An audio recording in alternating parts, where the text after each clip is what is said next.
एक परम भक्त हुए भगवान के, उनका नाम था कुआ जी। क्या नाम था? कुआ जी। उनका नाम कुआ इसलिए पड़ा, उसके पीछे भी एक कथा है। तो कुआ जी जो थे, ये एक मट्टी के बर्तन बनाने वाले व्यक्ति थे। क्या बोलते हैं उन्हें? कुम्हार। कुम्हार थे कुआ जी। पर इनका नियम इतना था, ऐसा था कि ये उतने ही बर्तन बनाते थे जिनसे इनका, इनकी पत्नी का पेट भर जाए, और अगर दो चार महात्मा कभी इनके गांव में आ जाएं तो उनको ये प्रसाद पवा सकें। बस इतना ही बर्तन बेचते थे। मतलब आज की व्यवस्था इनकी, इनकी पत्नी की, और अगर संत महात्मा कोई आ जाए तो उनको पवाने की। बस कल की व्यवस्था के अनुरूप आज धन संचन नहीं करते थे। भगवान के मन में आया कि कुआ जी इतने बड़े भक्त हैं, इनका यश मुझे ही करना होगा संसार में।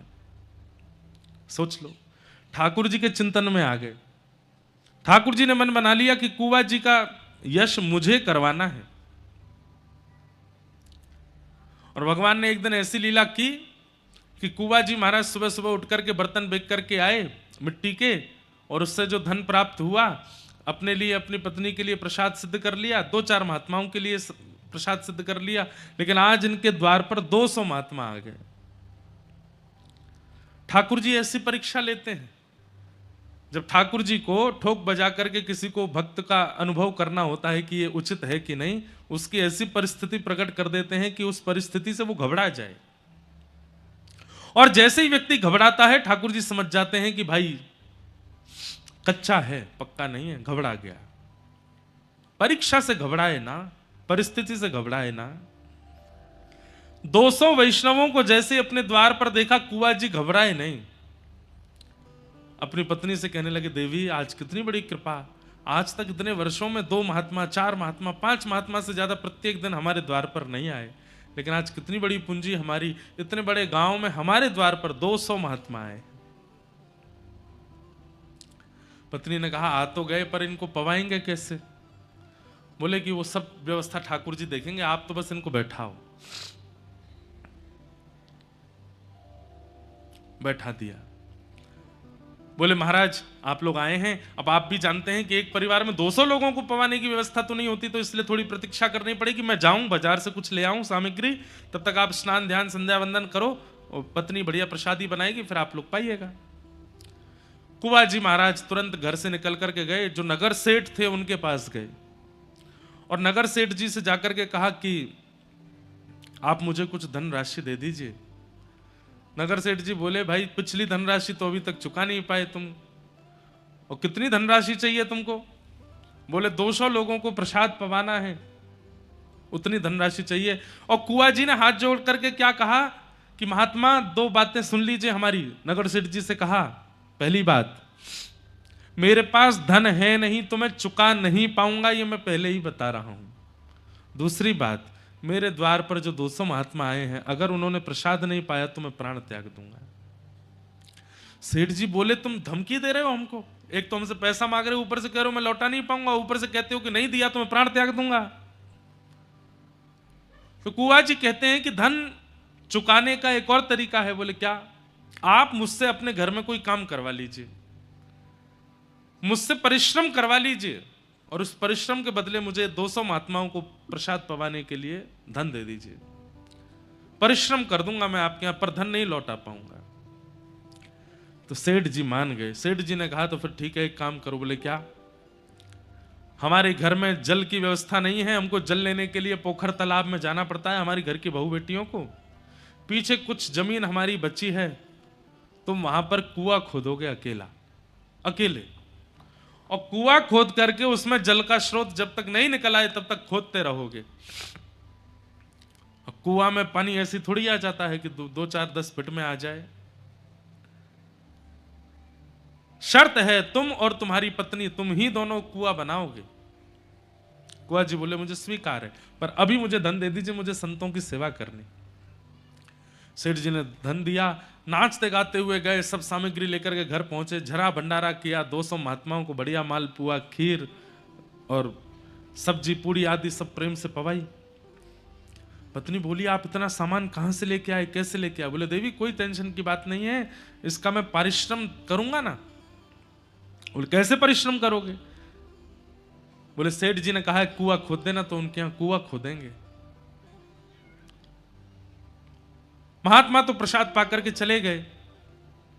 यहां पर अगले दिन ही कुआं जी पहुंच गए और पहुंच करके अपनी पत्नी के साथ में अब कुआं जी खोदते हैं और जितना मिट्टी होती है परात में भरते हैं, पत्नी को देते हैं, दूर फेंक करके पत्नी आती है।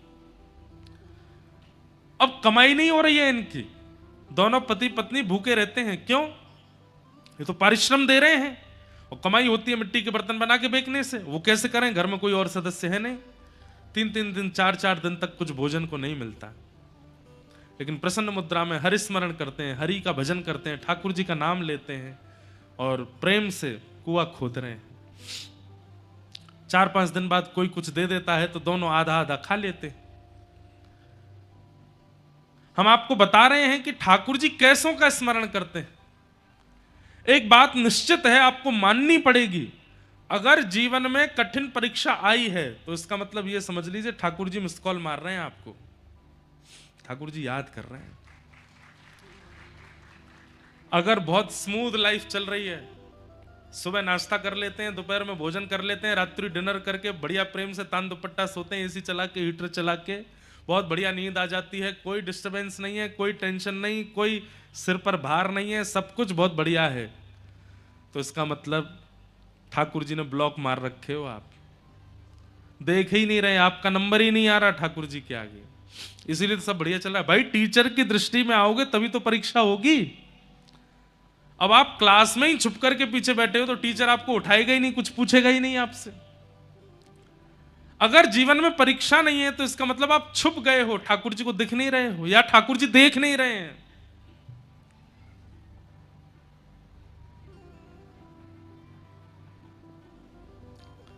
तो कुआं जी की ऐसी परीक्षा, लेकिन प्रसन्न मुद्रा में भगवान का स्मरण करते हुए कुआं खोद रहे हैं। खोदते खोदते खोदते खोदते जल का स्रोत आ गया, कुछ फीट भीतर चले गए। पत्नी को बार बार मिट्टी ऊपर देते थे। पत्नी से कहा, देवी देखो जल का स्रोत आ गया, अब कुछ दिन और फिर उसके बाद ये कुआं निर्माण हो जाएगा। पत्नी भी बड़ी प्रसन्न हो गई, इतने दिन हो गए, घर में व्यापार भी नहीं हुआ, कुछ काम धंधा भी नहीं हुआ, भोजन पानी भी नहीं चल रहा है, अब बढ़िया कुआं बन जाएगा तो हम फिर से बर्तन बेचेंगे, धन कमाएंगे। मिट्टी फेंकने के लिए जैसे ही पत्नी गई तो जल इतना ज्यादा आ चुका था कि उस जल के आगमन से आसपास जो मिट्टी थी वो गीली होकर के धंस गई और फिटों नीचे कुआं जी धंस गए, दब गए और उसी के नीचे ही रह गए। जैसे ही जाकर के देखा सारी मिट्टी नीचे गिर गई है और कुआं जी उसके नीचे दब गए हैं। अब अकेली कितना उसमें से निकाली मिट्टी, खूब पहले तो फावड़े से खुद ही खोदने लगी, लेकिन वो तो पूरा ही भर चुका था। दौड़ी दौड़ी सेठ जी के पास गई, बोले सेठ जी मेरे पति को निकाल दीजिए, देखिए ना वो धंस गए भीतर, पूरा गांव इकट्ठा हो गया, सब लोग योजना बना रहे हैं, यहां से खोदो, यहां से खोदो, यहां से करो, ऐसे करो। पर अंत तो गत्वा, क्योंकि कुआं जी इतने प्रसिद्ध और इतने बड़े व्यक्ति नहीं हैं, इसलिए गांव के लोगों ने कहा परिश्रम करके हम मिट्टी निकाल भी देंगे तो भी कुआं जी जीवित तो मिलेंगे नहीं, मर चुके होंगे। इतनी देर हो गई है, इतनी मिट्टी में धंस करके व्यक्ति कैसे बच सकता है। सेठ जी भी वहां से जाने लगे। एक बहुत सुंदर पद मैंने अभी कुछ दिन पहले एक कथा में गाया था, जब जीवन में टेढ़े दिन आते हैं तो ऐसी स्थिति बन जाती। अब देखिए वहां कुआं जी, वो भी तो एक मानव है, मिट्टी के ढेर के नीचे फंस गए हैं, लेकिन गांव के लोग क्या कह रहे हैं, पत्नी को सांत्वना देते हुए कह रहे हैं अब हम निकाल भी देंगे तो क्या फायदा, वो जीवित तो बचेंगे नहीं। पत्नी कह रही है कि इतनी जल्दी आप लोग कैसे मान रहे हैं? बोले कि मान, इतनी संख्या में मिट्टी उनके ऊपर गिर गई है, वो जीवित कहां बचेंगे, उनको निकाल भी देंगे तो तुम अभी शोक में हो, उनका शव देख करके और शोक में आ जाओगी, अब उनको नीचे ही गड़े रहने दो। और सेठ ने कुछ धन आदि देकर के पत्नी से कहा अब तुम ज्यादा शोक मत करो। अब अकेली पत्नी, परिवार तो है नहीं, किससे जाकर के कहे कि मेरे पति को निकालो। सामान्य व्यक्ति जो जीवन जीते हैं बहुत कठिनाई सहते हैं बंधुओं कभी कभी, क्योंकि उनके पास में पावर नहीं है, उनके पास में लोग नहीं है, उनकी पहुंच नहीं है। पर जिनकी संसार में किसी से पहुंच नहीं होती ना, उनकी रक्षा पर ठाकुर जी करते हैं। और ठाकुर जी तक पहुंच जिसकी होती है, पर संसार की पहुंच धरे रहे अपने पास। कुआ जी की पत्नी रोज ठाकुर जी से प्रार्थना करती, बोले नाथ मेरे पतिदेव आपका भजन करते थे और आपके जन, आपके संत, आपके भक्तों के लिए कर्जा लेकर के भोजन कराते थे कि संत भूखे ना चले जाए, और अंत तो गत्वा क्या दिया, मेरे पति का ऐसे इस प्रकार निर्मम तरीके से उनकी हत्या हो गई, और यहां तक कि आज मेरा कहने को कोई नहीं संसार में जो उनके शव को निकाल सके मिट्टी के भीतर से। पति कहते थे कि आप हमारे हो, आप हमारे हो, आप भी हमारे नहीं हो। आज आप भी नहीं आए हो मेरे इस शोक की घड़ी में मेरे पास। रोज पत्नी रोती, महीनों निकल गए बंधुओं, महीनों। पत्नी रोज जाती और उस टीले पर जो धस चुका था वहां जाकर के प्रणाम करती, वहीं बैठी बैठी रोती रहती। एक बार कुछ संतों की जमात आई और वो संतों की जमात उसी टीले के बगल से निकल रही थी जहां कुआ जी धस गए थे। वहां उन्होंने अच्छी व्यवस्था जान वहां बैठ करके अपने प्रसाद आदि खोल करके पोटलियों से पाना प्रारंभ किया। तभी उनको हरिशरणम हरिशरणम हरिशरणम हरिशरणम हरिशरणम नाम की ध्वनि आने लगी। ढूंढने लगे ये कौन बोल रहा है, इतना मधुर, इतना शांत, इतनी धीमी स्वर में, लेकिन हमें इतना स्पष्ट सुनाई दे रहा है। और इस स्वर में ऐसा लगता है कि मानो मानो साक्षात हरि सामने खड़े हैं, उनको देखते हुए कोई बोल रहा है। इधर उधर दिशाओं में ढूंढने लगे, कहां से ये ध्वनि आ रही है, कहां से ये स्वर आ रहा है, लेकिन कहीं कोई प्राप्त नहीं हुआ। तभी उन संतों ने कहा कि कौन बोल रहा है भाई, ये आकाशवाणी हो रही है क्या हरिशरणम की। तभी एक महात्मा ने कान लगा करके उस टीले में जब कान लगा करके देखा तो कहा, अरे इसके भीतर से आवाज आ रही है। खूब सारी संख्या में वो महात्मा थे, कोई कुल्हाड़ी लेकर के, कोई खपरेल लेकर के, कोई जो साधन मिला सब लेकर के उसको खोदने लगे। गांव के लोग इकट्ठे हो गए, अरे भैया क्या कर रहे हो, काय को खोद रहे हो। बोले अंदर से आवाज आ रही है, अंदर कीर्तन कीर्तन की ध्वनि सुनाई दे रही है। पूरा गांव इकट्ठा हो गया।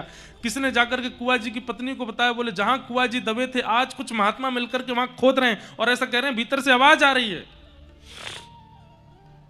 पत्नी दौड़ी दौड़ी गई, वहां जाकर के जब देखा तो सब संत लगे हैं खोदने में। खोदते खोदते खोदते 2 दिन बीत गए। गांव के लोग भी अब अविश्वास, अरे हम तो पहले ही मना कर रहे थे, इतने महीने हो गए, कहां कंकाल भी नहीं बचा होगा उनका तो। अरे यहां से ध्वनि आ रही है स्वर की। थोड़ी देर में पूरे गांव को भी वो ध्वनि सुनाई देने लगी, हरिशरणम हरिशरणम हरिशरणम। खोदते खोदते 2 दिन बाद जैसे ही अंतिम परत पर पहुंचे, जैसे ही मिट्टी हटा करके देखा तो क्या पाया, सुंदर दिया जला है, सामने साक्षात ठाकुर जी का श्री विग्रह विराजमान है और कुआ जी बैठ करके खूब मधुर वहां भजन कर रहे हैं, ठाकुर जी का हरिशरणम नाम संकीर्तन कर रहे हैं।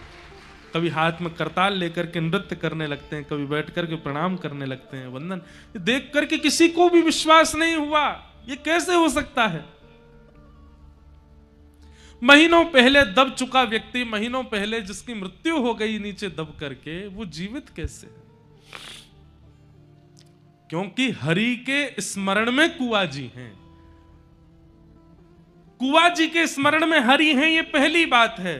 पर कुआ जी के मन में हरि स्मरण होते होते होते एक स्थिति ऐसी आई कि अब हरि के स्मरण में कुआ जी हैं, तो चाहे जैसी परिस्थिति आ जाए, हरि के स्मरण में जो आ जाता है, परीक्षाएं तो उसकी होती हैं लेकिन कोई उसका बाल बांका नहीं कर पाता। जीवित कुआ जी वहां से निकल करके बाहर आए। अब तो पूरा गांव उनको पूजने लगा, वंदन करने लगा। ठाकुर जी ने उनका यश बढ़ाया। हमारा कथा सुनने का उद्देश्य ये कोई मनोरंजन नहीं है बंधुओं। ये मनोरंजन के लिए नहीं आते हैं हम, या मनोरंजन के लिए नहीं आते हो आप। ये मनोमंथन का विषय है। हमारा उद्देश्य कोई और ना बन जाए, व्यापार वृद्धि ना बन जाए, वंश वृद्धि ना बन जाए, लोक प्रसिद्धि ना बन जाए। कथा से केवल एक ही चाहिए, मेरा सुमिरन हरि करें। अब वो मेरा स्मरण कर लें, अब वो मुझे याद कर लें, अब वो मुझे को एक बार अपने हृदय में एक बार बस मेरा नाम बोल दें। इस श्रेष्ठता को प्राप्त करने के लिए जो जो व्यवस्थाएं करनी पड़े वो सब मैं करूंगा, बस हरि मेरा स्मरण कर लें। इसी के लिए कथा सुन रहे हैं हम। तो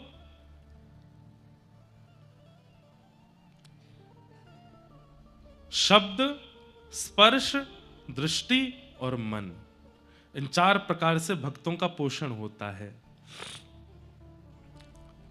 गुरु के संबंध में हम वचन सुनते हैं, ये अधिकार हमारा है, पर स्पर्श, दृष्टि और स्मरण का अधिकार गुरु के पास है। वो अगर हमें योग्य जानेंगे तो तीनों वस्तु दे देंगे। पर ठाकुर जी के संबंध में उल्टा है। स्पर्श, शब्द, स्पर्श, दृष्टि और मन, ये ठाकुर जी हमारे साथ कर रहे हैं। वो नित्य स्पर्श कर रहे हैं। वायु जो हमें छू रही है, ये कौन है? ठाकुर जी तो हैं। वो नित्य हमारा स्मरण कर ही रहे हैं, पर किस भावना से कर रहे हैं ये बात समझ नहीं आती। अच्छी भावना से कर रहे हैं कि सामान्य भावना से कर रहे हैं। दृष्टि उनकी हमारे ऊपर है, बस वचन सुनने की इच्छा है। दर्शन को नैना तपे, वचन सुनन को कान, मिलवे को ही रात तपे, हिय के जीवन प्राण, गोवर्धन वासी सांवरे, तुम बिन रहो न जाए। तो इस प्रकार आज भागवत जी का हम प्रारंभ कर रहे हैं। आइए महात्म की थोड़ी चर्चा कर लें, उसके बाद कथा को फिर आज विश्राम की ओर ले चलेंगे। और कल 2 बजे से, आप लोग 1:30 बजे ही आ जाइएगा, और कल 2 बजे से खूब मधुर भाव से। और हमारा मन है मध्य प्रदेश में प्रगटे हमारे वृंदावन के प्रेम करने वाले भक्तों के चरित्र हम सुनाएंगे 7 दिन तक। भागवत की कथा तो सुनाएंगे ही, पर उस भागवत में भी मध्य प्रदेश में जन्म लेने वाले, और उसमें भी बुंदेलखंड में जन्म लेने वाले, और आसपास के मध्य प्रदेश प्रांत से हमारे ठाकुर जी का स्मरण भजन करने वाले वैष्णवों का चिंतन कथा में करेंगे। इसलिए रोज पधारिएगा, रोज आइएगा, खूब भाव से सुनिए। सच्चिदानंद रूपाय विश्वोत्पत्त्यादि हेतवे तापत्रय विनाशाय श्रीकृष्णाय वयं नुमः। यं प्रव्रजन्तमनुपेतमपेत कृत्यं द्वैपायनो विरह कातर आजुहाव। पुत्रेति तन्मयतया तरवोऽभिनेदुः तं सर्वभूत हृदयं मुनिमानतोऽस्मि। भैया ये एसी ने कहा देर में मुझको कुल्फी बना देंगे, इनको बंद कर दो दोनों।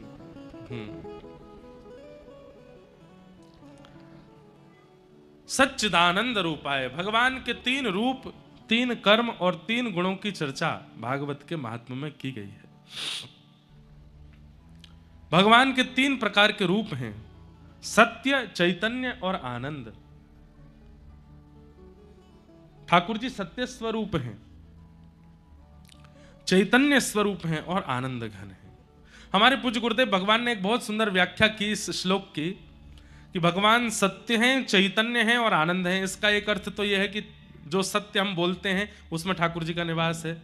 दूसरा अर्थ यह है कि जो चैतन्यता है, चैतन्यता मतलब कोई भी वस्तु जो जड़ अनुभव होती है सब में ठाकुर जी हैं। ठाकुर जी चैतन्य हैं, सब जगह विद्यमान है, हरि व्यापक सर्वत्र समाना।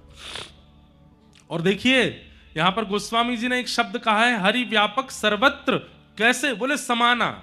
समाना मतलब जैसे वो बिहारी जी में हैं, जैसे वो राधा वल्लभ जी में हैं, जैसे वो गोविंद देव जी में हैं, गोपीनाथ जी में हैं, जैसे वो तिरुपति में हैं, वैसे ही यहाँ इस माइक में भी हैं, वैसे इस गद्दे में भी हैं, वैसे मुझ में भी हैं, वैसे वायु में भी, उतने ही, कहीं कम ज्यादा नहीं है ठाकुर जी, समाना, समान भाव से। तो मन में ये विश्वास प्रकट हो जाना कि ठाकुर जी सब जगह हैं, ये चैतन्य बुद्धि है। और आनंद घन, ठाकुर जी के संबंधों का स्मरण करके, ठाकुर जी के कथाओं का स्मरण करके, ठाकुर जी के प्रियजनों का दर्शन करके जो मन में उल्लास प्रकट होता है वो आनंद है। पर हमारे गुरुदेव एक बहुत अच्छी व्याख्या करते हैं कि सत्य परमात्मा को जिस दिन आपने चैतन्य मान लिया, बहुत ध्यान से सुनिएगा, सत्य परमात्मा को जिस दिन आपने चैतन्य मान लिया उस दिन आपका जीवन आनंद से भर जाएगा। परमात्मा सत्य है, पर उस परमात्मा सत्य को हम जड़ मान लेते हैं। जड़ कैसे मान लेते हैं? मूर्ति में उनकी प्रतिष्ठा मानते हैं, धातु में उनकी प्रतिष्ठा मानते हैं, अन्यत्र कहीं भी उनकी व्यापकता है ऐसा विश्वास हमारे चित्त में नहीं होता। सामने बालाजी का मंदिर है, हनुमान जी वहीं बैठे हैं, मैं उनको सामने बैठ के हनुमान चालीसा गाऊंगा तो ही मेरा उद्धार होगा, इधर उधर बैठ के गाऊंगा तो कल्याण नहीं होगा। ये एक प्रकार से ऐसी भावना अगर किसी के चित्त में है तो वो कहीं ना कहीं भगवान को चैतन्य नहीं मानता है। ठाकुर जी को चैतन्य मानने का मतलब है जहां बैठ जाओ, जिस दिशा में देखने लग जाओ, वहीं ठाकुर जी हैं और उनको वहीं अर्पित। अब आलसी लोग इस बात को कहीं अपने फायदे के लिए मत ले लीजिएगा। कहीं आलसी लोग कहने लग जाएं भोग लगाने की क्या जरूरत है, बोल क्यों, भगवान मन में बैठे हैं, मैं जो खाऊंगा सब ठाकुर जी पालेंगे।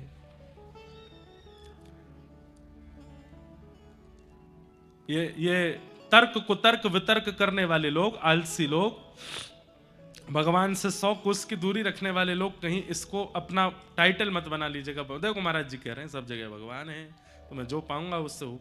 ये भी होता है पर तुम्हारे साथ नहीं होगा। ऐसा भी होता है कि आप पाओगे ठाकुर जी का पेट भरेगा। ऐसे एक चरित्र आता है, श्रीमद वल्लभाचार्य जी महाराज के एक शिष्य थे गोवर्धन में, उनका नाम मुझे याद नहीं आ रहा, भगवान दास नाम था संभवतः। तो वो ठाकुर जी को अपना सखा मानते थे। तो उनका नियम ऐसा था, वो ठाकुर जी के सखा हैं, ठाकुर जी उनके साथ खेलने के लिए वन में जाते थे। तो जब ठाकुर जी के लिए रसोई घर से थाल जाता था प्रसाद का, तो वो रसोइयाओं से बोलते, बोले पहले हमको पवाओ बाद में ठाकुर जी को पवाना। बोले क्यों?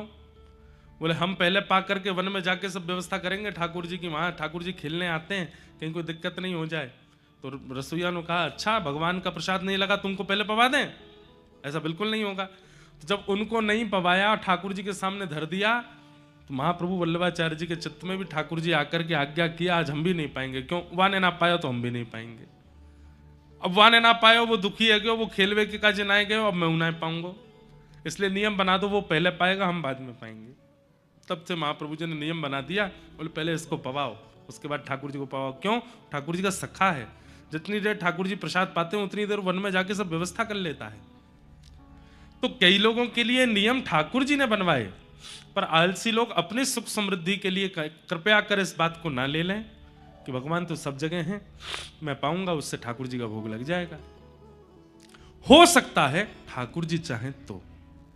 अब माधवदास जी, उनका चरित्र आता है, जगन्नाथपुरी के माधवदास जी जगन्नाथ भगवान से कहते हैं हे महाप्रभु जी अब मैं कुछ दिन व्रज की यात्रा पे जा रहा हूं। तो जगन्नाथ भगवान बोले तुम चले जाओगे तो हमारा मन कैसे लगेगा, हमको भी ले चलो। तो माधवदास जी बोले आप यहीं बैठे रहो। क्यों? 8 बार तो भोजन करते हो आप, सुबह से रात्रि तक 8 बार भोजन करते हैं ठाकुर जी, और मैं वृंदावन यात्रा पर पैदल चल करके जाऊंगा, 8 बार कहां से भोजन दूंगा आपको? इतने भयंकर जंगल, पहाड़, नदियां, सरोवर, तालाब सबको पार करना पड़ेगा, दुर्गम रास्ता है, आप तो भूख के कारण व्याकुल हो जाते हो, आपको लेके कैसे जाऊंगा? जगन्नाथ महाप्रभु बोले तो ठीक है तुम चले जाओ। अब जगन्नाथ जी संग चले इसका मतलब ये थोड़ी कि वो मूर्तिमंत होके ही चलेंगे, वो तो हृदय में बैठ के भी जा सकते हैं। ठाकुर जी हृदय में बैठ गए माधवदास जी के। अब माधवदास जी का अभ्यास था कि 4-4 दिन तक भी भूखे रह लेते थे, लेकिन ठाकुर जी चित्त में बैठ करके माधवदास जी के साथ जाने लगे, उनको पता नहीं था। थोड़ी दूरी पहुंचे जगन्नाथपुरी से, इतनी जोर की भूख लगी माधवदास जी को, अब तो ऐसे व्याकुल हुए कि थोड़ी बहुत देर में प्रसाद नहीं मिले तो पेड़ पोड़ खाने शुरू करूं।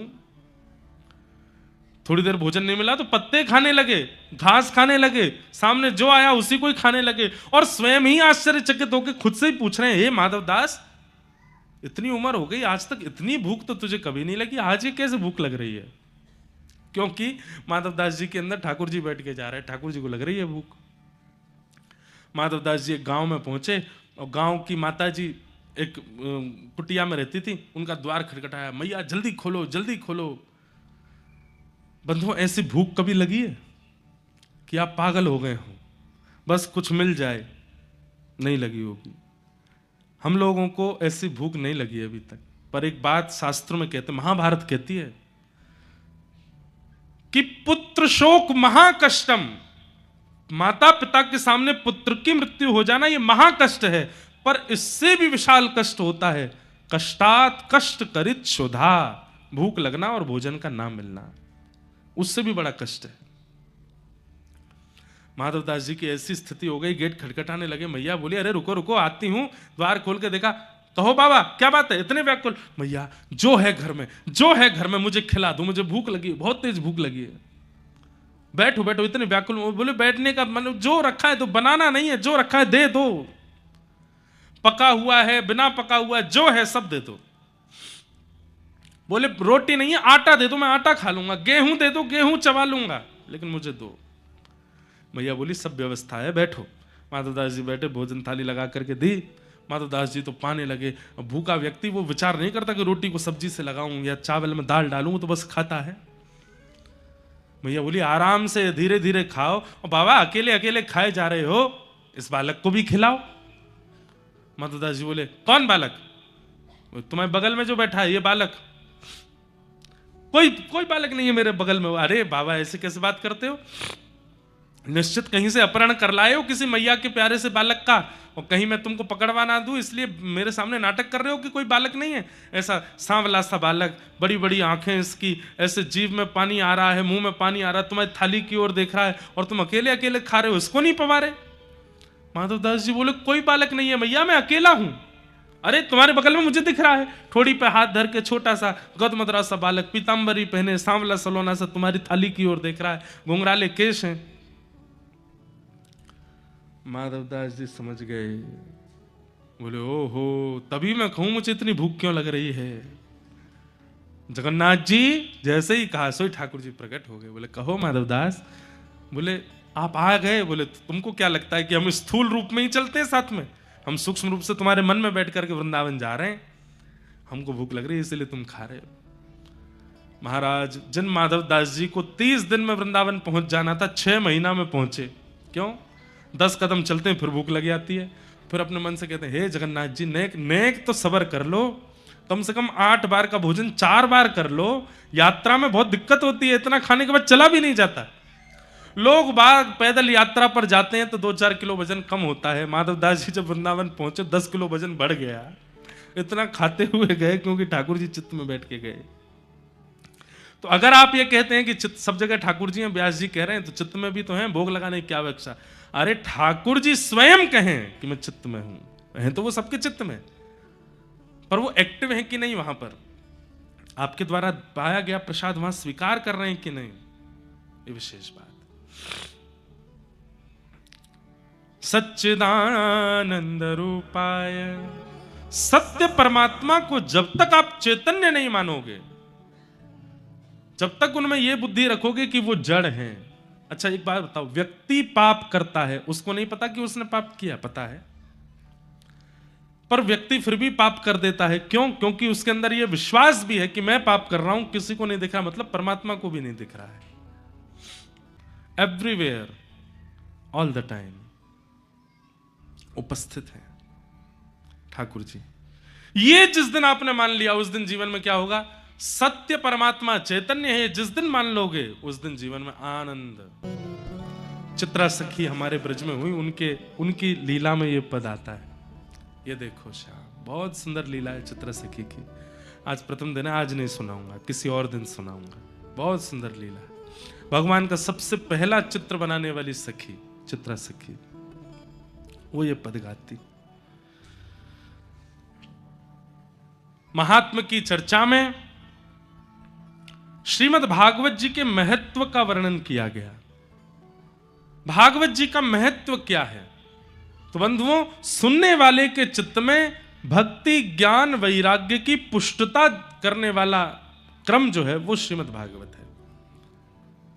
भागवत कितने शब्द हैं? 4।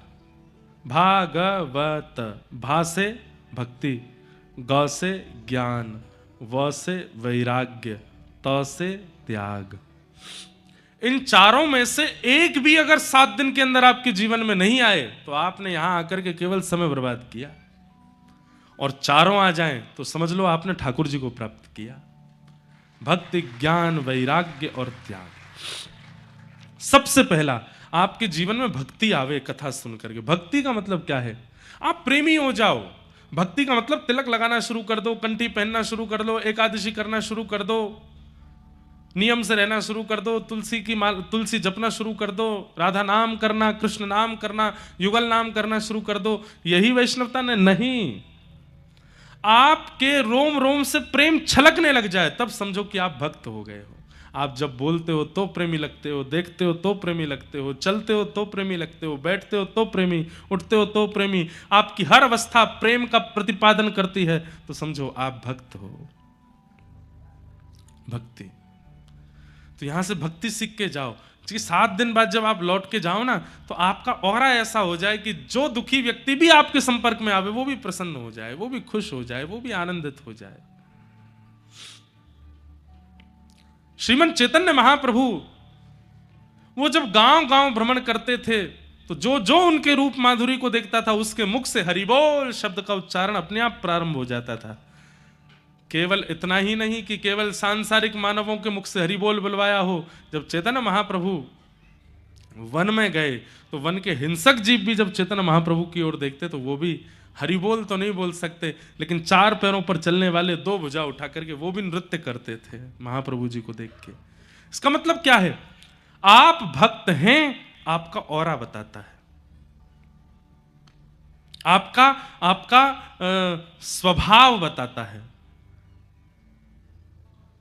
आपकी उपस्थिति बताती है कि आप भक्त हैं कि नहीं। कई लोग मेरे से मिलने आते हैं, हम आपको सत्य बता रहे हैं, कई लोग ऐसे आते हैं जीवन में, वो जब मिलने के लिए आते हैं उनके उपस्थित होते ही, कमरा में आते ही, या वो जब भी मिलने आते हैं उनके आते ही हम जितने भक्ति भाव में सब खत्म हो जाती है। समझ में आ जाता है कि भाई महासंसारी हैं जो सामने बैठे हैं। फिर उनसे हम नियम कुछ ना कुछ पूछते हैं 1-2 बात और वो सत्य निकल जाती है। पहला प्रश्न होता है कि मांस खाते हैं आप? कहीं ना कहीं से नहीं महाराज जी पहले खाते थे। मैंने कहा पहले खाते अब खाते बात एक ही है। मदिरा आदि पी लेते हैं? नहीं पहले वो भी छोड़ छाड़ दिया, अब नहीं। सामने तो सब ऐसे ही बोलते हैं, पर मैंने अनुभव किया है और ये भक्ति करने के बाद आपको भी अनुभव होने लग जाएगा कि इस प्रकार विषय वासना में रहने वाले लोग, पर स्त्रियों के प्रति कुदृष्टि रखने वाले, छल कपट करने वाले, मांस मदिरा आदि, ये जब जब आपके सामने आएंगे आपको घबराहट होगी और आपका मन होगा कि या तो मैं इसको भक्त बनाऊं या मैं ही उठ के चला जाऊं। पर एक स्थिति ऐसी आएगी, आपकी भक्ति ऐसी हो जाएगी कि आप उसके सामने से उठ के नहीं जाओगे, आप उसको भक्त बना के जाओगे।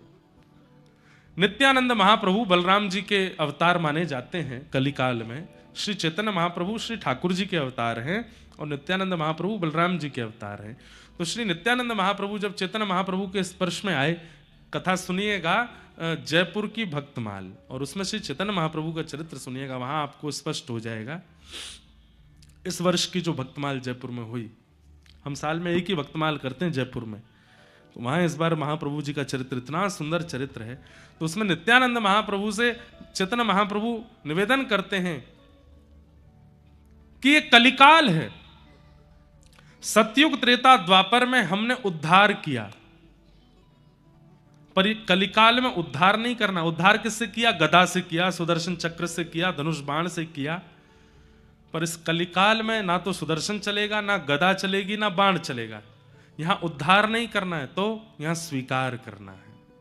कलिकाल में ठाकुर जी स्वीकार कर रहे हैं मानवों को, यहां उद्धार नहीं कर रहे हैं। सतयुग त्रेता द्वापर में ठाकुर जी उद्धार करते हैं, कलयुग में ठाकुर जी स्वीकार करते हैं, अंगीकार करते हैं। और वो स्वीकार करने के लिए सुदर्शन, गदा और धनुष बाण आदि को पीछे रखना पड़ेगा। तो फिर नित्यानंद महाप्रभु बोले, तो फिर इस कलिकाल में मानव स्वीकार कैसे होगा? बोले केवल और केवल हरेर नाम हरेर नामैव केवलम कलौ नास्त्यैव नास्त्यैव नास्त्यैव गतिरन्यथा। हरि का नाम कलिकाल में केवल वही रक्षा करेगा। कलिकाल में उस हरि नाम बोलने वाले के सारे पाप, उसके द्वारा किए गए गलत काम सब भुलाने हैं हमको। वो एक बार हरि बोले, एक बार हरि बोल बोले और उसके एक पूर्व के पाप को नष्ट कर देंगे हम एक बार बोलने से। यदि वो 108 बार बोलेगा तो 108 पाप नष्ट होंगे। और एक समय ऐसा आएगा कि वो तीर्थों में भ्रमण करता हुआ जब हरि बोल बोलेगा तो किसी तीर्थ में जाकर के एक बार हरि बोल बोलने पर सहस्त्र हो जाएगा। जैसे बद्रीनाथ में, एक बात सुनिएगा हमारी, हम आप सब लोग कभी पुरुषण नहीं कर पाएंगे इस जन्म में। पुरुषण का मतलब क्या होता है? मंत्र में कितने शब्द हैं और उन शब्दों का कुछ मल्टीप्लाई होता है और वो करीब करीब 24 लाख के आसपास, कई मंत्रों का 24 लाख जाप एक आसन पर बैठ करके करना। मतलब कुछ अवधि में 7 दिन में 11 दिन में 24 लाख जाप शुद्ध अवस्था में करने हैं, उसको पुरुषण कहते हैं। पुरुषण करने पर भगवत दर्शन होगा, यह निश्चित है। अगर किसी व्यक्ति ने पुरुषण कर लिया, ब्रह्मचर्य का पालन करते हुए, आसन का पालन करते हुए, मंत्र में एक अनुस्वार मात्रा की बिना गलती किए हुए, बिना मन में कुभाव लाए हुए अगर 24 लाख बार किसी मंत्र का जाप कर लिया, पुरुषण हो जाएगा। पुरुषण होते ही ठाकुर जी का दर्शन होगा। हमारी आपसे हाथ जोड़ के प्रार्थना, जिन लोगों ने सुना है इसको आधा अधूरा करके करने मत लग जाना, नहीं तो गलत होगा। पुरुषण की एक विधि है, वो वैसे ही होना चाहिए। हम आप सब लोग पुरुषण नहीं कर सकते तो क्या करें? बद्रीनाथ जाओ। बद्रीनाथ को एक वरदान दिया है ठाकुर जी ने। क्या? आपने एक बार कहा राधा, एक बार बोलते ही वो मल्टीप्लाई इनटू 1000 हो जाता है बद्रीनाथ में। तो कितना हो गया? एक बार राधा बोलने पर कितना गिनती मानी जाएगी? 1000। 2 बार पे 2000। अगर किसी व्यक्ति ने 10 बार राधा बोल दिया तो 10,000, 100 बार राधा बोल दिया तो 1,00,000। मतलब अगर आपने एक दिन बैठ करके भी श्री राधा श्री राधा श्री राधा श्री राधा अगर जपने लग गए तो कम से कम 2-4 घंटे में ही आपका पुरुषण हो जाएगा। कहां? बद्रीनाथ में। ये बद्रीनाथ का फल है। इसलिए बद्रीनाथ निश्चित जाइए और वहां जाकर के अपने गुरु प्रदत्त मंत्र या जो नाम आपको प्रिय लगता है उसकी जितनी ज्यादा संख्या हो सके उतनी करके आओ। 24 लाख तो 1 आध घंटा में हो जाएगी, उससे भी ज्यादा कर आओ। अपने जीवन भर के पुरुषण कर आओ वहां पे। 7 दिन अगर किसी को रहने का अवसर मिले तो हर दिन कम से कम 1000, 2,000 नाम भी जपे, कितना पुरुषण हो जाएगा उसका। ऐसा बद्रीनाथ है। तो पुरुषण करने से सोचो, अगर किसी व्यक्ति ने बद्रीनाथ में जाकर के 24 लाख नाम कर लिया तो इतने तो पाप नहीं किए होंगे उसने जीवन में, सब खत्म हो जाएंगे। अब मान लो उसने 2000 पाप अपने जीवन में किए, 24 लाख नाम जप लिया तो 2000, 24 में से 2000 माइनस कर दो, कितना बचा? 23 लाख और हाँ तो 23,98,000। इतने नाम का फल क्या मिलेगा? बोले इतने नाम का फल अब इतने दिनों तक इस जन्म में और अगले जन्म में हर स्वप्न में ठाकुर जी का अनुभव होगा, ठाकुर जी का दर्शन होगा। कितना बड़ा प्रभाव है नाम जप का। इसलिए भैया पुरुषण की बड़ी महिमा है, नाम की बड़ी महिमा है।